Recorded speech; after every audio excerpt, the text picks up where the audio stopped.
So how much does it cost to build a hacienda like the ones you're looking at in the village? This is probably one of the most frequently asked questions in our channel this year.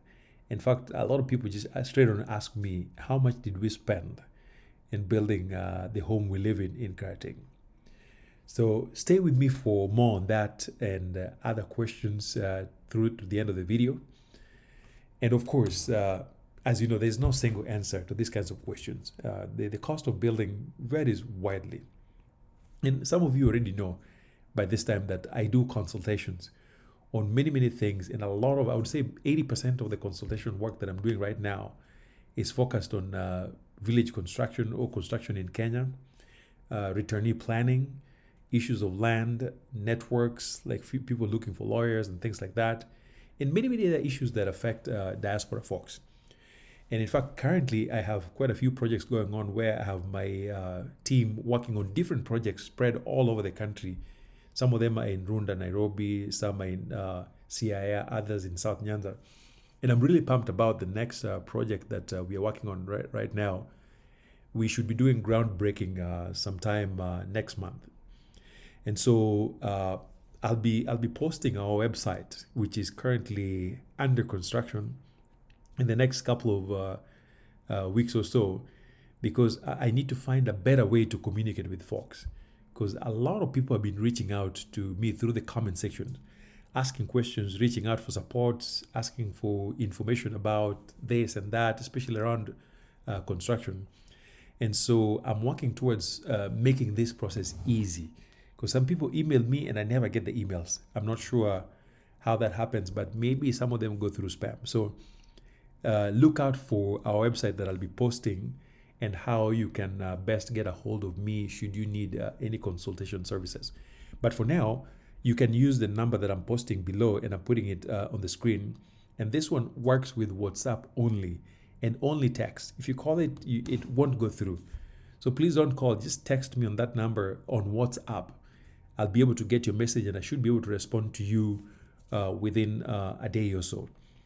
But again, as most of you already know, if you're not new to our channel, professionally, I am a professor. I'm an educator. And so the work that I do really has nothing to do with where I find myself now.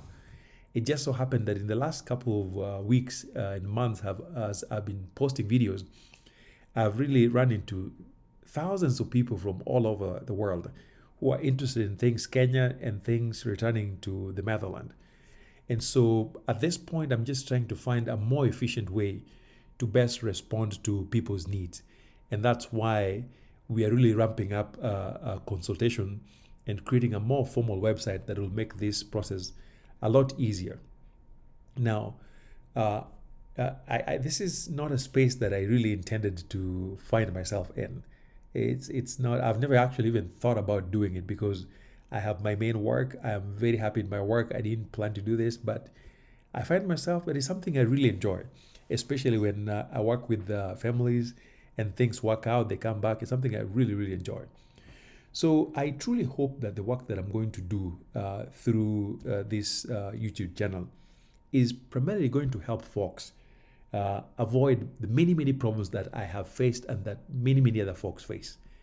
So if there's better ideas to do this, please let me know. I'm happy to find ways. If there's better ways I can help folks who need assistance, let me know. I'm happy to help. But in this particular video, I'm hoping that by the end of the video, you'll kind of have a general sense as to how to make sense of the costs of construction in Kenya, especially if you're planning to build in the village. Now, but more importantly, I'm hoping to share some of the things I've learned through the construction projects I've been involved in, things that actually help manage cost while not compromising quality. Because in truth, for many folks, lowered cost usually correlates with lowered products. And I don't think this has to be the case. I've been involved in quite a few projects where we manage costs very well, but the product still ends up being quality.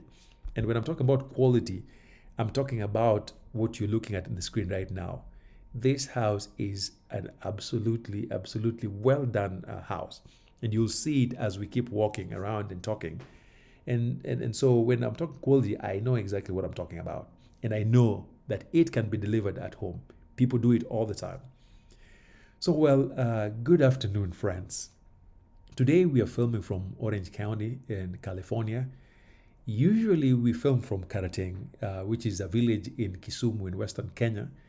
But recently I came back for a few days. I need to take care of some stuff, and I'll be heading back in a few days or so by December to get back to what I typically do. If you're new to our channel, I am from Karating, but I live in California here and there. But we are working towards moving back permanently. Now, if you're familiar with the faces that you see in this video, we are actually filming and visiting Mama Nyambura and family. And guys, these folks are incredible, just incredible humans. You really have to check them out on TikTok. I think they do more TikTok than YouTube.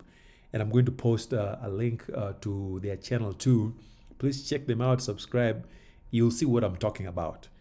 And besides just being wonderful friends of ours, they're just wonderful human beings who are really, really hilarious. So if you don't know them, I'm sure most of my subscribers already know them. But if you don't know them, please check them out on TikTok. You'll see what I'm talking about. Now, anytime we always hang out with them, it's always fun. So check them out. Please support them. And you'll see what I'm talking about. But this afternoon, we just came to hang out with them, just eating good food, good conversations, and just catching up as adults. However, you will notice that later on, the girls decided that I was going to be assigned the head of the children's department. So I spent most of the day actually supervising kids out in the pool and all that, while the girls were sitting in here eating, laughing, and hollering all over the place. In fact, after this hangout, I just think these girls here will not sit in front when we make it to heaven. They have to sit behind. Because as the only guy today, they just decided I was the one to supervise kids and all that. But as you can tell, where there are pools, you can never let kids run around unsupervised. So there has to be an adult watching just to make sure that nothing goes wrong. So anyway, join me, get comfortable, and let's explore this topic of the day, which is all about returnee village construction and cost. What are some of the things you need to be thinking about that would help you manage costs? And I'm not saying we necessarily have to go cheap. This is more about managing costs while getting as high of a quality as you can possibly get. So first things first, here are some things that you probably want to keep in mind before you start construction. Or even if you're in the middle of it, there are things you can still consider that would help you before your entire project is done. So number one, generally the rule is that the less planning you do, the more the costs are going to spiral out of control. Because if you don't plan, there are so many unanticipated problems that pop up. And usually those problems typically mean more money in terms of things that have to be done, or things that are done cheaply that later on start bringing problems. So again, never fail to plan properly. Number two, for most folks, myself included, our budgets don't usually align with what we want. And that's not a big deal, because oftentimes, initially, if you are new to construction, you have very little sense about how much things cost in relation to the reality on the ground. And so that balance between lining up what's in your head and what's on the ground can be tricky. And then, of course, the majority of folks that I've talked to, that I meet, and the folks that I work with typically have some kind of a starting budget. I rarely find folks who have the full budget for the entire project. I've seen a few, but that's not typically the case.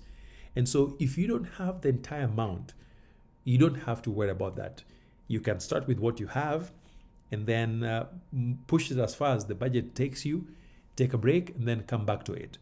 Especially if you're not pressed by time, you don't have to have the whole amount. And so when people ask me, how much is this going to cost? I usually hesitate, because that can be scary for some folks. But I say, yes, it's good to know that, but you don't have to be stuck just based on the final budget. We can start with what you have, and then the rest can unfold as we move on. And then, of course, number 4, almost every single person who is returning or lives in diaspora has been character developed. Now, if you're not Kenyan, you may not know what the term character development means, but typically means you have been swindled. Every single person I know, myself included, has been swindled, sometimes in ways that are really terrible. Now, what that does is that it often makes us very, very distrustful. And so I say that mistrust is actually not a bad thing, because it forces you to have your antennas up. Because the majority of the times when people get swindled, it happens because, in part, we have already trusted folks to do the right thing. And so I encourage folks that even if you're consulting with me, it is okay to be skeptical. It is okay to be a little bit less trusting, because that allows us to have more eyes on the ground just in case something falls apart. So it's okay to be a little less trustful. And then, of course, many people who have not done construction in the village tend to think that this process is really, really quite complicated. But I don't think it is. I've been involved with many, many projects over the last couple of years, and I've come to learn that it's not as complicated as many people think. With the right supports, with the right teams, it usually works out just fine. Now, that said, here are some of the primary drivers of costs when you're constructing in the village or in Kenya. Number one, and this is almost universal, the first and the most common driver of cost is the size of the house. And that goes without need for an explanation, because the bigger your house, the more you're going to spend on it. And so what happens is that I always recommend that when it comes to size, it's helpful to meet your folks on the ground before day one to just get a sense of how big your house is. Because Americans love big houses, but that usually comes with a big sticker shock, which often becomes apparent once you've already started the foundation. I remember for our foundation, for example, we meant to bring in about maybe 15 to 20 trucks of rough stones. It turned out that we needed over 50, almost 60 trucks. And that was purely due to the sheer size of the foundation. And so size is something that may need to be managed. You may need to take out a few rooms or garage and things like that just to manage cost. And then the second thing that typically drives cost is the type of materials that one chooses to use. For example, for the outer walls or any types of walls, you have many, many options, including machine cut stones, you have blocks, bush stones, and even within blocks, you have a variety. I have used, for example, interlocking blocks for our perimeter wall, but for the actual walls in my home, we used machine cut. So some people actually even use bricks. So your choice of materials can really sway costs. And this is often even more apparent when you are at the finishing stage, because finishes, you can go as cheap as possible, but you can also go wildly expensive. For example, think about the shower heads.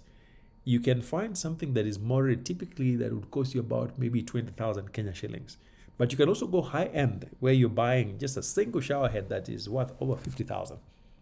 They all do the same thing. It just depends on how much you're willing to splurge.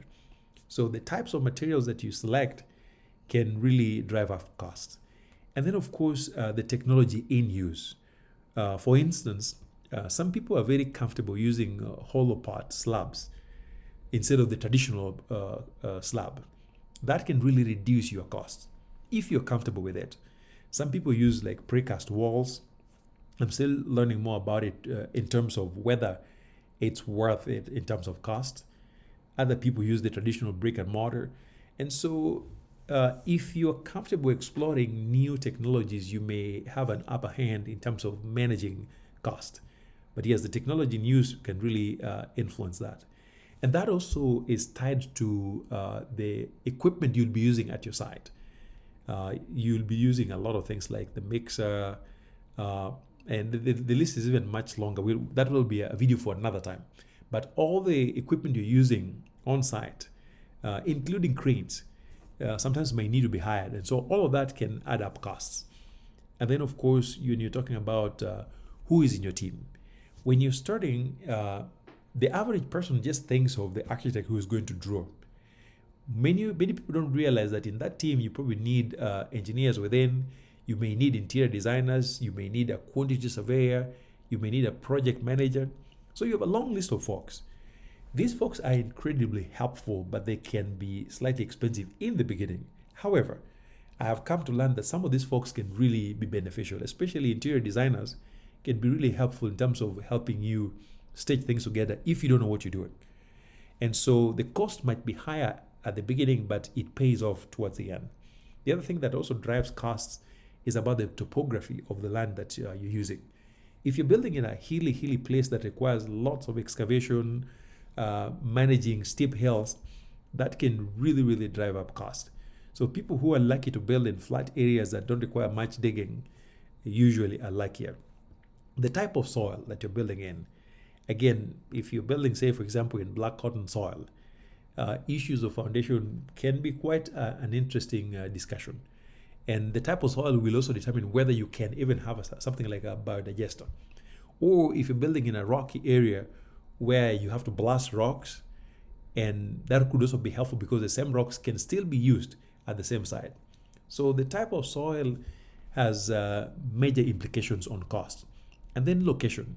Whether you're building in the city or in the village matters quite a bit in terms of access to materials. Closer to the city, some materials are going to be really cheap because the transportation will be shorter. But cities can also come with cost, especially around things like sand. The cost of sand in Nairobi is very wild compared to the cost of sand in Kisumu. So location can also influence cost. And you think about things like access to water. There are places where water is very difficult to get, and so you have to buy water every day. That's something else. Like in Karating, that is not a problem. We have water all over the place. And then your timeline. How fast are you going to build? Are you going to work with a shorter timeline or a longer timeline? That can also influence cost. And then the methods that you're using. For instance, some people just choose to give contractors a full contract, where the contractor buys the material, covers labor, and then the owner of the home simply pays. It's not my preferred method. What I typically prefer is what we call labor contracts, where I agree with my contractors on what needs to be done. My job is to supply the materials they need, and then I pay them for labor. So that could be one way of managing costs. And then, of course, the time of the year may also be a factor. If you're building around rainy season in places where roads are not as good, then you're going to have a very hard time bringing in materials. So that may be an issue. And then the last one is about security and project management. If you don't have a good system to secure your location and have somebody manage the system, then there'll be a lot of losses, primarily through folks just stealing stuff. Either the people that live in the neighborhood or the same people that work on your site can do that. I've seen cases where a friend hires a person to come and plant trees. The very same people who planted the trees come back later on and steal the trees that they planted.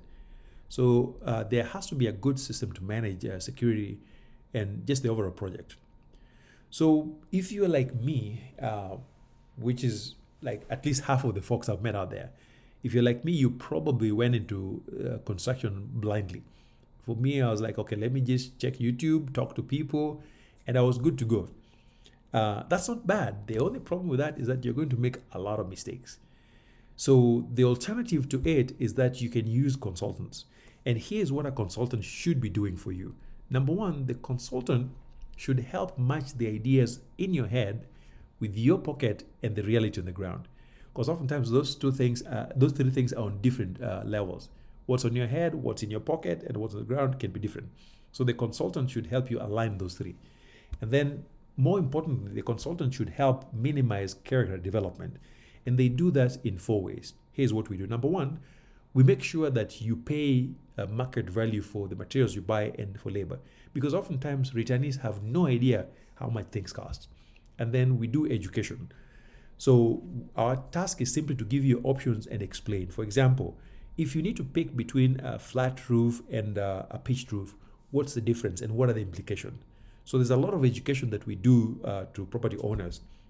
And then number three, we do a lot to translate the ideas in your head to the professionals on the ground. Many people complain that when they talk to contractors, they tell them what they need, they give the pictures, and then the contractors never produce what the owners want. So the consultant should help bridge that gap. And then the fourth thing that we do to minimize issues is to make sure we connect our clients with the right professionals. Currently in my team, I have every professional in everything, right from digging wells all the way to roof to interiors, everything. So my task is to connect folks with the right professionals who know what they're doing. And then, of course, we provide oversight, sometimes through site visits. And I also send my folks to go just check what's going on. For example, in the last month or so, so many people have been reaching out to me about roofs. So I send my folks to go do inspection and give a report as to what needs to be done. So when they do that, it really helps our clients. And then, of course, we walk our clients through the entire process, the planning part, the preparation, and execution. So here are some of the things that I've learned about cost cutting that might help you. Number one, start with a good team, keep the team small, be open-minded in terms of technology, and then get multiple quotes. Be sure to use labor contracts because that usually works better. In general, most buildings that are average cost around 10 million. The bigger ones, typically you're looking at something north of 50 million. So, well, I hope this is going to be useful for folks out there, and I will see you in the next. Thank you.